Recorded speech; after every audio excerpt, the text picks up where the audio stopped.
कोई पूछे ये दौर किसका है, तुम बताना मेरे हुसैन का है हर ज़माना। अस्सलाम वालेकुम, आपका मेज़बान जवेद जानी आपकी खिदमत फिर दोबारा हाज़िर हो गया। आप देख रहे हैं पंजाबी साइकिल। इन चैनल से सब्सक्राइब नहीं किया, सब्सक्राइब कर लें, बेल आइकन को दबा लें, नोटिफिकेशन मिलता रहेगा कि बेल आइकन दबाएंगे तो नोटिफिकेशन मिलता रहेगा जी आपको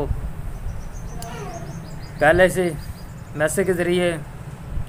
तो इंशाल्लाह अज असी जा रहे हैं जी साहिवाल का मेरा टूर है जी। कारी मोहम्मद मंशा साहब तो मोहम्मद अली खिजर को पंजाबी बसे वाले को जा रहा जी। अज उत्थे महफल का आगाज़ होगा, नात का आगाज़ होगा, तलावत का आगाज़ होगा जी। मोहम्मद अली खिजर को इंशाल्लाह मैं जा रहा जी। तो कुछ मिनटों बाद कुछ घंटे बाद मैं उन्होंने को पहुँचागा जी। तो उत्थे मुलाकात होगी, कारी मोहम्मद मंशा साहब नाल होएगी, मोहम्मद अली खिजर नाल होएगी, पंजाबी बसे वाले नाल, ख्याल टीवी नाल, सब नाल जी तो मुलाकात करांगे जी इंशाल्लाह। उत्थे महफल का आगाज़ होगा, उत्थों फिर रवाना होवांगा जी वापस फिर गैंबर नूं आवांगा जी। फिर मैं अज ना इंशाल्लाह तुसी मेरे नाल रहना एंड तक तुसां मेरे नाल रहना। तो मैं उत्थे जाके जाते ही जाके इंशाल्लाह भोगना महफल का आगाज़ होगा।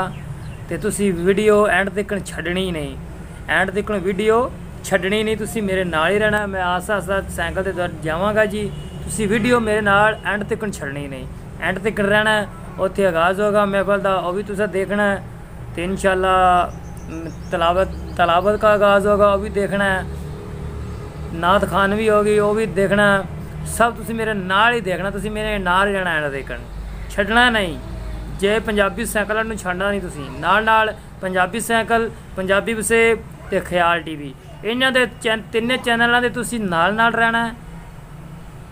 पंजाबी साइकिल, पंजाबी बसे ते ख्याल टीवी, इस चैनलों के तीन चैनल हैं, तुसें इन्हां दे नाल रहना, छड्डना नहीं इन्हां नूं। ते इंशाल्लाह मैं हुण रवाना हो रहा हूँ। अस्सलाम वालेकुम।